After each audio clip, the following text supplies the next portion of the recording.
Bonjour Gérard. Bonjour Jean-Philippe. Nous avons eu l'occasion de nous revoir récemment. Alors je dis nous revoir parce que nous étions rencontrés dans un cadre professionnel il y a une trentaine d'années, sans savoir que nous étions l'un et l'autre d'ex-membres du Club Med, Géo et toi chef de village.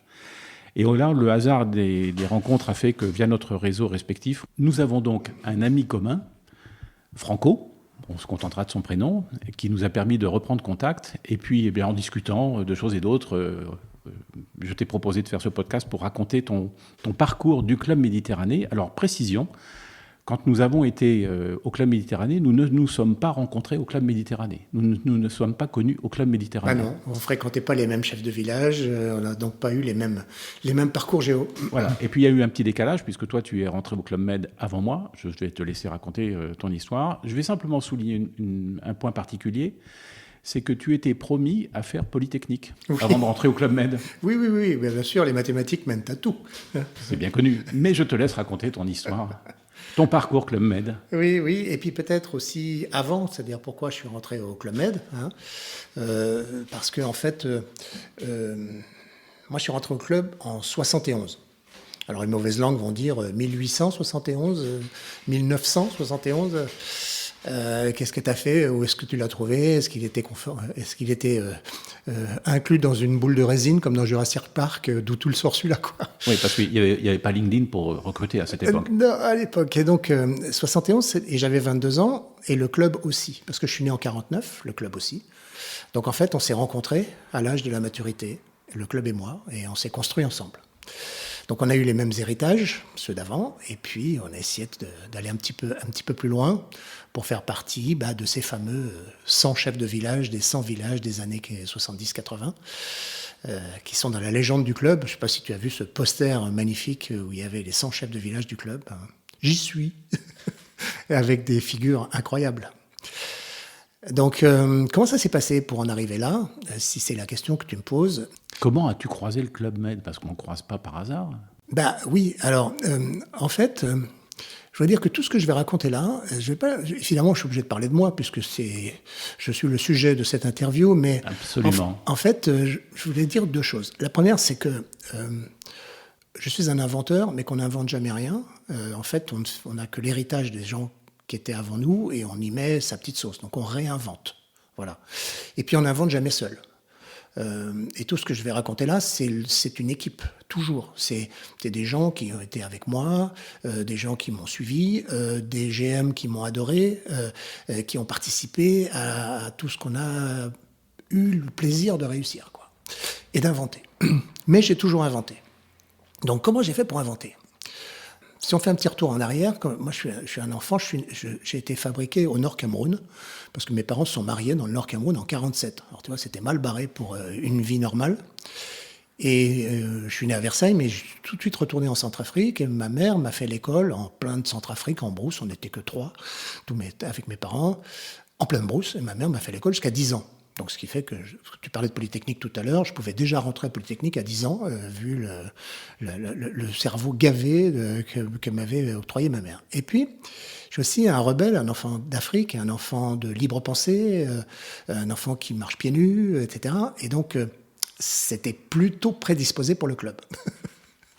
Et puis, le cadre d'Actari, en plus, était approprié. Oui. Ah bon, on en a attrapé quelques-uns, des éléphants et des buffles. Oui, c'est ça, c'est cette ambiance-là, un peu, de toute façon, quelques degrés de l'équateur. Et donc, comme j'étais bon en maths, etc., et plutôt parmi les gens qui étaient à l'aise dans ce domaine-là, j'ai fait la fac à Orsay. J'ai fait de la physique nucléaire, des mathématiques avancées, enfin des choses comme ça, des trucs complètement ingrats, mais j'adorais ça. Mais je voulais pas vraiment en faire mon métier, et en même temps, j'étais maître nageur. Et c'est là que j'ai rencontré un de mes potes incroyables, et on est là en 69-70, et arrive des États-Unis un truc incroyable qui s'appelle les bébés nageurs. Et nous, on était maîtres nageurs, et ça nous a donné l'idée de faire des cours, non pas de natation, mais d'adaptation à l'eau, de familiarisation. Et puis on était dans notre piscine à Orsay, là, on louait des bouées, on se faisait un peu chier, si je peux me permettre l'expression, et on se trouvait pas très utile. Et d'un seul coup, on a eu l'idée, ce pote-là, Patrice s'appelle, d'aller voir le Club Med. Elle dit, mais dites donc, vous avez 100 plages, 100 clubs de plongée, 100 clubs de windsurf, de ski nautique, de machin comme ça. Et puis les gens, ils ont peur de l'eau, hein, on est bien d'accord. Donc ce qu'on fait faire, c'est qu'on va venir dans vos villages et on va vous apporter une méthode. Donc tu n'as pas croisé par hasard le Club Med, tu y es allé par détection d'un potentiel. Oui, je n'ai pas été recruté par le club, je me suis recruté au club. Donc on est tombé sur quelqu'un que les gens du club connaissent bien, c'est Dudul. Le fameux Dudul, chef des sports au Club Méditerranée. Voilà, worldwide, et qui a commencé à taper des 2 points sur la table, puisqu'il y a 2 cendriers sur le bureau de Dudul, c'est le martelage de ces points. Et cet extraordinaire petit bonhomme nous a d'abord traité de petits cons, et puis après s'est intéressé quand même à notre proposition. Et du coup, ouais, mais faut m'écrire, parler comme ça, Dudul, ouais, faut m'écrire une méthode. Bon, eh ben, on l'a écrite. Et cette méthode, elle existe toujours, puisque la Fédération française de natation, aujourd'hui, en 2023, utilise toujours les principes qu'il y a dans cette première méthode. C'est magnifique. Tu vois ? Et donc, comme j'étais étudiant, je me suis dit, bon, allez, on fait une première saison. La première saison, c'était Nicotera. C'était au fin fond de la Calabre, et c'était une ouverture. Et donc, je suis arrivé là, et à moi tout seul, je passais 850 personnes par jour dans la piscine. Donc, je me suis dit, ça va bien, ça fait vraiment le résultat attendu, donc j'arrête mes études et je continue au club. Et là, j'ai dit, bah écoutez, moi, je vais être chef des sports assez vite parce que j'ai des tas de projets, je vais inventer des tas de trucs. Et puis, je veux être, évidemment, chef de village, parce que j'ai compris en une saison que si j'étais pas ça, c'est que j'avais pas fait les progrès qu'il fallait pour moi, pour les gens, pour le niveau attendu, quoi. Donc, tout de suite, une ambition Club Med. Tout de suite, une ambition. Et un programme et un travail tout de suite sur objectif. Enfin, tu vois, vraiment, le mec anti-Club Med, quelque part. Mais Club Med à fond. Club Med à fond parce que, pour moi, la réussite de ce qu'on fait au club, c'est, et ça c'était chevillé en moi, c'était tenir la promesse. C'est-à-dire que si les gens venaient au club, c'est qu'ils voulaient s'éclater pour ceci, pour cela, et qu'il fallait vraiment tenir cette promesse. Et que après, bah, comme j'avais fait un peu de physique nucléaire et des choses comme ça, je savais qu'il fallait mettre beaucoup d'énergie dans un petit endroit avec beaucoup de ressources pour arriver à faire de la magie. Tu vois ? Pour faire de l'énergie, pour faire des choses incroyables. Et le club, pour moi, a toujours été l'instrument de travail pour faire ça. La plateforme permettant de faire ça. Et donc, j'ai toujours vécu le club comme ça, avec cette vision-là, avec ce rapport-là. Et en même temps, bah, j'ai fait comme les copains. Hein. Voilà, on a fait les signes démentiels, on s'est éclaté, on a fait toutes les conneries du monde. Voilà. Vous avez joué le rôle. Et puis, on était vachement bien. Mais je voulais apporter toujours ma patte. Alors, quand j'étais chef des sports, par exemple... En quelle année, chef des sports ? L'année d'après. En fait, j'ai fait 2 ouvertures. J'ai fait l'ouverture de Nicotera en 71. Et l'hiver, on est parti à Assigny, chef de village Serge Trégano, et équipe géo, une bonne vingtaine de futurs chefs de village. Oui, donc il y avait un petit peu la crème. Le vivier Serge Trégano, effectivement, a généré des chefs de village. On a fait des trucs incroyables. J'ai une anecdote sur l'ouverture d'Assigny, qui est tristement célèbre par le cadre des bronzés. Hein. Mais c'était vraiment une équipe incroyable. Et sauf que le film des bronzés n'a pas été tourné au Club Méditerranée d'Assigny, mais à côté. Oui, à 500 mètres. Hein, donc c'était quand même un peu le même décor. Mais il y avait des gens absolument extraordinaires sur le plan de la cuisine, sur le plan des spectacles, sur le plan des sports, sur le plan des excursions, etc., etc. Donc on a fait des choses inouïes là-bas, évidemment. Mais j'ai quand même une anecdote qui montre assez bien comment on peut transformer les choses de façon magique. On a eu les 14 premiers Japonais, clients du club, qui ont acheté 4 jours à Assigny. Donc, je ne sais pas si tu vois, mais quand tu arrives des 4 coins du Japon, que tu as 4 jours de vacances, que tu as 24 heures de voyage pour aller à Paris, puis à Abidjan, puis dans la lagune, puis arriver au village. Et repartir. Enfin, et repartir 2 jours après, ça fait quand même un voyage un peu compliqué. Et donc, on se disait... Oui, ils ont l'objectif que ça soit rentable comme investissement. Ça, et puis, il fallait que ça soit mémorable, puisque c'était les 14 premiers Japonais. Et les vacances japonaises, c'était 4 jours, hein, à cette époque-là, donc on est en 71. Hein. Et donc on cherche, toute l'équipe, là, il y avait des créatifs de toutes parts. Et ben moi j'ai trouvé un truc un peu différent. J'ai dit, écoutez, on va les accueillir grave, on va faire tout ce qu'il faut, etc. Et ils vont nous flasher, nous photographier comme des malades. Et ça n'a pas raté, hein. La pinasse est arrivée la nuit, ça crépitait des flashs à 500 mètres du village, ça flashait déjà sur l'accueil, et on était tous là, c'est-à-dire la promesse, ce qu'ils pensaient qu'ils allaient avoir. C'est-à-dire on était tous sur le ponton, on était tous jeunes, tous beaux, tous sympas, tous extra, tout trop bien, quoi. L'image idéale, voilà. L'image type du géo bronzé en paréo. Voilà, la promesse. Tu vois, donc respecter la promesse. Et dès que le premier Japonais a mis le pied sur le ponton, on a dit une chose. Tous, on savait le dire. On disait « Satsu Kinshi ». Ce qui veut dire en japonais. Si j'ai bien prononcé, hein, les Japonais vont avoir les yeux qui se dressent. Satsu Kinshi en japonais veut dire « interdit de photographier ». Et donc, on a mis derrière chaque Japonais un garde du corps qui l'empêchait de photographier tout ce qu'il voulait photographier. Et il voulait tout photographier. Au bout de 2 heures, c'était la révolution. La révolution. Donc ces Japonais-là voulaient retourner au Japon. On dit à leur guide traducteur que c'était pas possible, qu'on ne pouvait pas faire ça, que c'était bien beau, que c'était bien ceci. Mais s'ils ne pouvaient pas photographier, ils partaient. Et là, on leur a fait le vrai accueil du club, où on leur a offert 12 pellicules de photos, en leur disant c'est ça le club, etc. Maintenant, on va vous dire tout ce que vous pouvez photographier, allez-y, allez-y. Et on avait fait des pellicules photos Club Med. Donc c'était un jeu en fait. C'était un jeu, c'était une provocation, et c'est ça le club, c'est ça la magie. Parce pour ça, il faut des idées, il faut toute une équipe géo qui a envie de faire la même grosse bêtise, quoi. Mais la grosse bêtise de cœur. Et j'ai la faiblesse de penser que quand on est capable de penser comme ça dans un village, globalement, à toute l'équipe, eh ben, on crée des souvenirs qui sont totalement indélébiles. Et les gens, je ne vois pas comment ils n'auraient pas parlé pendant 10 ans de cet accueil-là au club, en japonais. Et j'ai la faiblesse de penser que ça a aidé le développement du club dans cette partie de l'Asie. Alors, il est évident que quand les clients GM sont très satisfaits d'un séjour au Club Méditerranée, ce sont de très très bons ambassadeurs. Ce sont les meilleurs commerçants, en fait. C'est ça. Et puis, les meilleurs commerciaux du Club Med. Oui, et puis on sait très bien, moi, dans les villages, le premier contrat extérieur que je prenais, c'était toujours le photographe. Donc je refaisais des appels d'offres, etc., pour avoir le meilleur photographe possible, parce que je savais très bien que c'était ça qui allait faire revenir les gens dans les villages. Les bonnes photos des vacances. Donc les Japonais, il était nécessaire qu'ils passent plein de photos.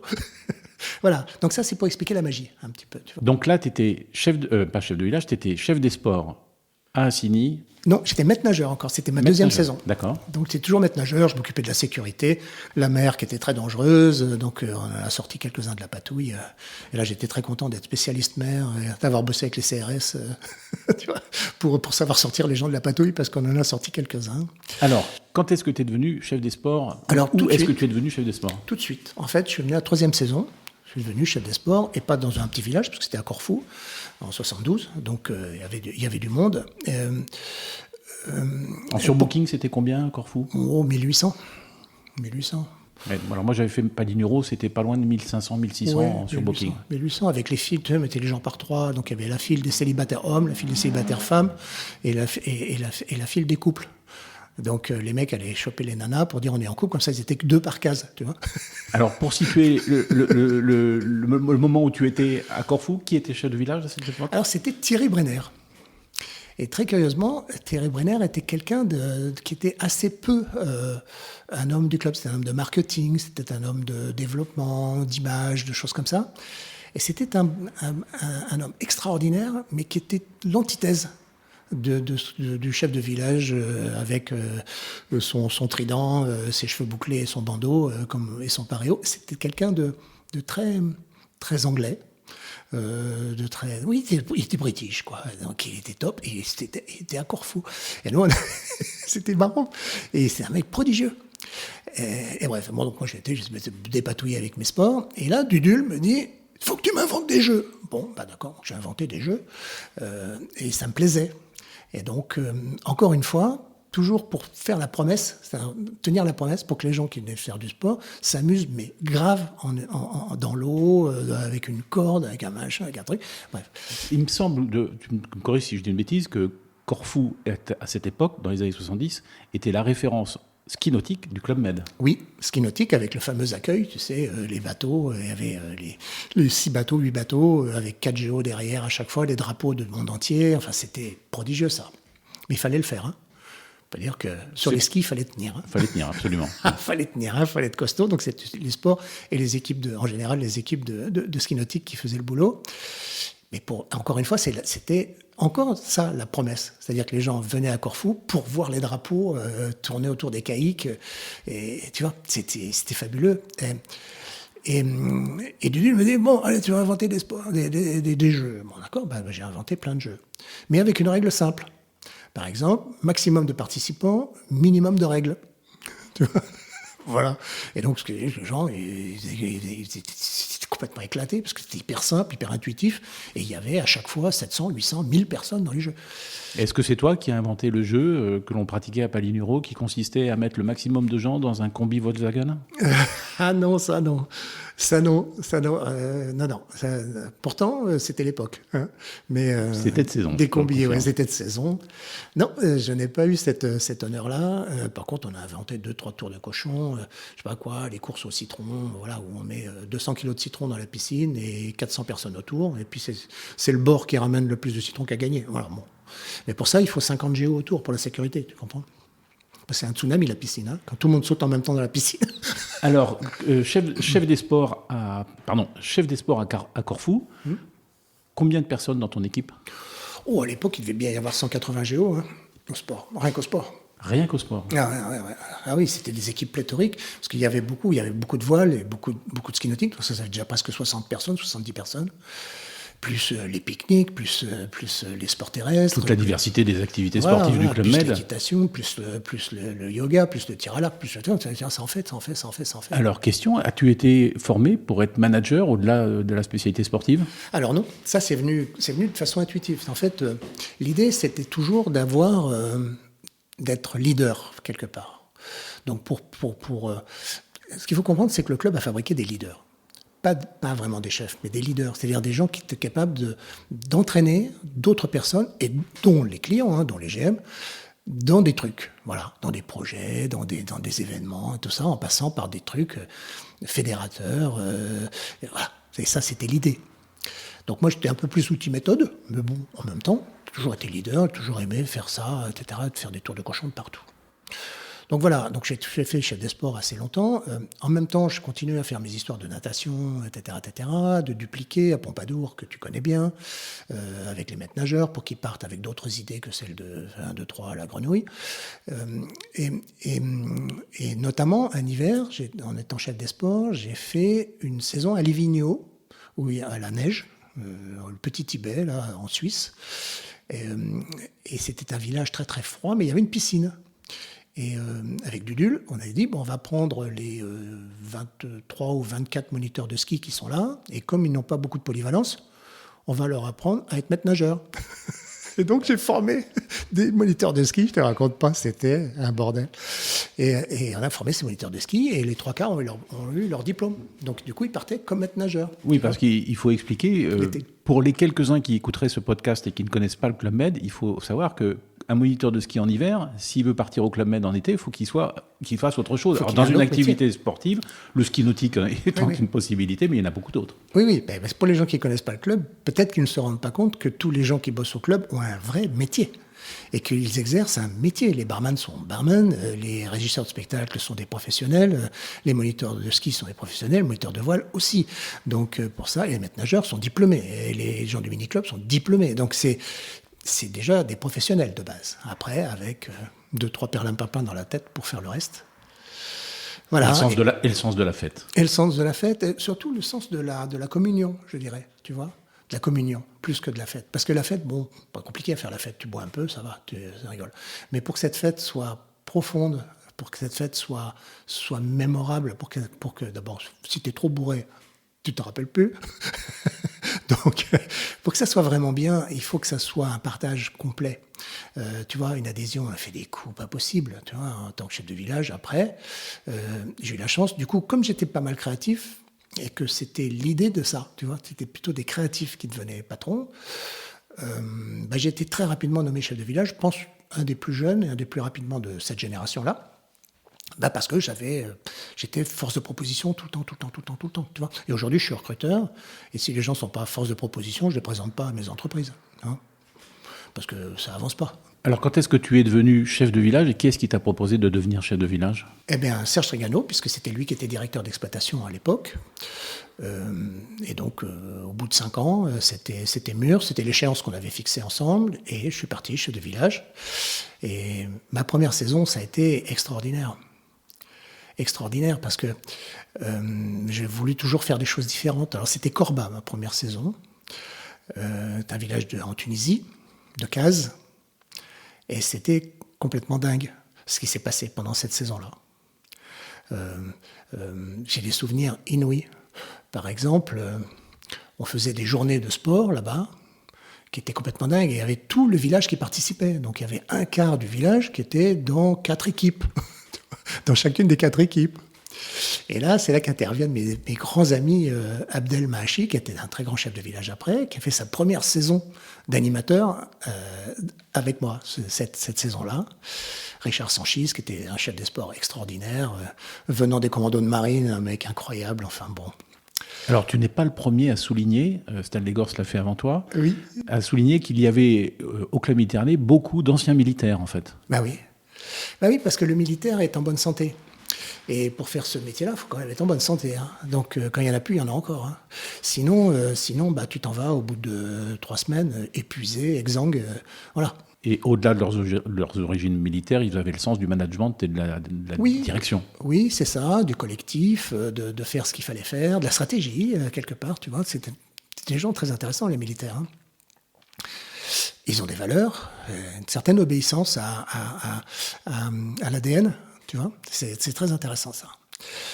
Et du coup, on a fait des trucs incroyables. Je me rappelle une fois, Abdel avait réussi comme il avait une charge et qu'il était adoré par les GM dans le village, il avait, disons, 90% du village dans son équipe. Et donc, les 3 autres patrons d'équipe faisaient la gueule. Et le jour, par exemple, une fois, au démarrage de cette journée olympique incroyable, mémorable, avec des jeux incroyables,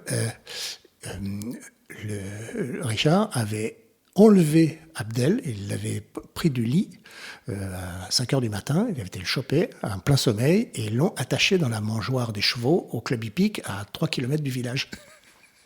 Et à 11h, quand il y a eu le rendez-vous des GM, évidemment, tous les gens qui étaient avec Abdel, où était Abdel, donc les 3 autres l'ont bien détruit, ont recruté les gens, et après ils ont libéré Abdel, qui n'avait plus qu'une 50aine de personnes dans son équipe. Ils n'ont pas joué le rôle de la complémentarité entre l'animateur et le chef des sports? C'était bien plus rigolo comme ça. Tu sais, quand tu fais... cette année, j'ai fait du théâtre. À 74 ans, j'ai fait du théâtre et j'ai été jouer au Festival d'Avignon. Une pièce de théâtre sur le recrutement. On s'est éclaté. Mais moi, le théâtre, je ne savais pas ce que c'était. Respecter l'autre, respecter le jeu de l'autre. Pour moi, j'avais mon café-théâtre du club. Et au club, le jeu, c'est de détruire le rôle de l'autre pour qu'on se marre un peu. Et ça, c'est pas du théâtre. Tu vois, c'est plus de l'impro, du café-théâtre, etc. Donc, voilà, on passe son temps au club au plus grand plaisir des spectateurs à détruire le rôle de l'autre. C'est tellement plus marrant comme ça, tu vois. Alors, quelles sont les valeurs que tu as tirées de cette expérience du Club Méditerranée? Alors, quand est-ce que tu as quitté le Club Med? Alors, j'ai quitté le club en 84 pour la simple et bonne raison que, étant chef de village depuis 5 ans, j'avais déjà fait un petit peu depuis 3 ans, ça, j'ai fait 6 saisons, oui. J'avais fait un petit peu le tour de la fonction, parce que moi, en fait, je voulais un niveau. Je voulais pas forcément mon bâton de maréchal, ça ne m'intéressait pas. Et j'avais bien bossé, j'ai fait ce qu'il fallait, mais je me suis marié, j'avais un enfant, et pour cet enfant, je voulais pas qu'il reste dans les villages. Donc, du coup, j'ai quitté les villages, après j'ai fait tourner cinéma, puis après j'ai quitté ça pour faire du commercial, en congé sans solde, pour faire du commercial pur et dur. Et voilà, et pour pouvoir sortir du club, monter ma boîte, être autonome, en sachant ce que j'avais appris du club, et en ayant d'autres capacités à être autonome, commercial, etc. Tu vois ? Donc 71-84, globalement, c'est 14 ans, 13 ans de Club Med. C'est ça. Et si on a encore un petit peu de temps de raconter une histoire, tu me demandais les valeurs. Je dirais que les valeurs, elles s'expriment à travers ce qu'on fait, plus que ce qu'on dit. Et par exemple, j'ai fait Smir en tant que chef de village en 78, l'été. Et le Ramadan, on était au Maroc, hein, le Ramadan est tombé entre le 14 juillet et le 15 août. Pleine chaleur pour les musulmans déjà, parce qu'il faut voir le nombre de personnes qui décèdent pendant les Ramadans en Afrique du Nord, ou dans les pays musulmans très chauds. Il y a beaucoup de décès, c'est très compliqué à gérer ça. Et donc moi j'avais tout mon personnel, j'avais 450 personnes quand même, et moi j'ai toujours travaillé avec le personnel. Pour moi, la réalité des villages, le fonctionnement des villages, c'était le personnel local. Parce que nous, on n'était que des gens de passage. Mais eux, c'était des gens du pays qui avaient à représenter leur pays, à être fiers de leur pays, et j'ai toujours accompagné ça. Tu vois, ça a toujours été une priorité pour moi, plus que l'équipe Géo. Ça a toujours été dans la culture du Club Med, d'ailleurs. Et ça a toujours été Gilbert Trigano y était très attaché. Très attaché. Et franchement, moi, c'est quelque chose qui m'allait comme un gant, et vraiment, j'ai adoré faire ça. Et donc, je me retrouve avec ce Ramadan en plein milieu de la saison. Donc, on commence à discuter avec le chef de personnel. Je lui dis, qu'est-ce qu'on va faire? C'est quoi? Et puis, à un moment donné, je lui dis, mais comment on sait que c'est le Ramadan? Alors, il me dit, c'est simple. Tu as la lune qui se lève en croissant. Et à l'intérieur de ce croissant, tu as l'étoile. C'est pour ça que le drapeau, il est comme ça, chez les musulmans, l'étoile et le croissant. Et c'est le début du Ramadan. C'est un signe céleste. Mais ça, on le voit de la plage, tous les soirs. Et donc, qu'est-ce qu'on a fait? On a mis en place les 450 personnes qui travaillaient là, tout le monde en djellaba blanche, en robe blanche, etc., magnifique, avec les torches sur des chevaux, des ânes qui arrivaient en bateau par la mer, etc. Et depuis 18h jusqu'au lever de lune, je n'ai mis que de la musique andalouse sur la plage, et j'avais demandé aux marchands de tapis du coin de nous mettre des tapis sur toute la plage. Et on écoutait notre musique andalouse, et on buvait des cocktails, des thés à la menthe, des machins, etc. C'était top. Et au moment où la lune s'est levée avec le croissant, le chef de personnel, en français et en arabe, a expliqué le Ramadan. Tu vois? Il a fait pédagogie.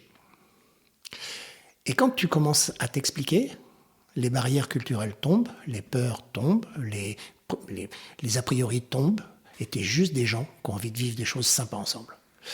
Et du coup, juste derrière, moi, en tant que chef de village, j'ai pu dire, vous savez, ça va être très très dur pour eux.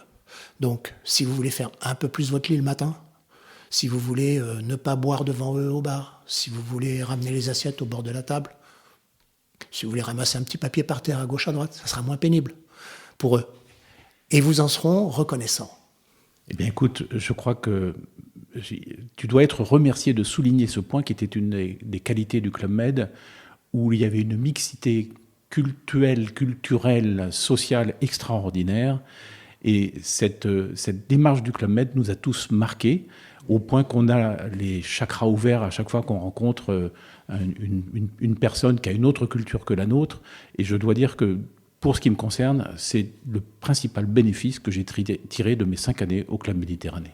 Ah oui, mais je te comprends bien. Je suis retourné dans ce village 23 ans après, avec ma petite famille, mes 2 filles, qui avaient 5 ans, 8 ans par là, en vacances. J'étais cassé, j'en pouvais plus. J'ai appelé le club, j'ai pris un billet, comme tout le monde, et je suis arrivé en anonyme à Smir pour une semaine de récupération. Et que mes enfants profitent du club, parce que je connaissais bien le mini-club de Smir, il était génial. Et bon, j'arrive, je vais au bar, et là, le chef de bar me dit, mais tu es Gérard? Je dis, mais on se connaît? Il me dit, oui, moi j'étais jeune barman en 78, et c'était toi le chef de village. Ah, j'ai dit, ah bon? C'est incroyable ça. Il me dit, tu sais quoi? Ma'alem kibir. Ça veut dire, t'étais un grand patron. Mais je dis, pourquoi tu me dis ça? Il dit, c'est pas compliqué, je vais te montrer. Avec son petit accent, il passe derrière le bar, et il ouvre. Je ne sais pas si les géos vont se marrer. Parce qu'il y a Gad Elmaleh parle toujours du truc, tu sais, on met les clés avec les vis Ikea qui restent sur le buffet. Eh bien, au club, au bar, tu as toujours un tiroir où il y a des vieilles boules qui traînent, des trucs, des décapsuleurs. Tu as un tiroir. De souvenirs. De souvenirs. Et le mec va à son tiroir, il ouvre le tiroir, il y avait une photo dans le tiroir, toute pourrie, toute écornée, etc. Et cette photo, C'était toute l'équipe du bar. Et au milieu, éclaté comme une pastèque, Bibi Gérard. Bibi Gérard. Et le mec, il dit, tu vois ça, c'était une grande saison. Et uniquement parce qu'on avait fait cette histoire de Ramadan. Sinon, je n'avais pas fait ni plus ni moins que les copains, tu vois. Tu as fait la petite chose qui était grande pour eux, tu les as respectés. C'est ça. Oui, et puis, si tu me demandes ce que j'ai retiré du club, c'est cette leçon-là. Merci beaucoup, Gérard. Merci, je t'en prie, Jean-Philippe.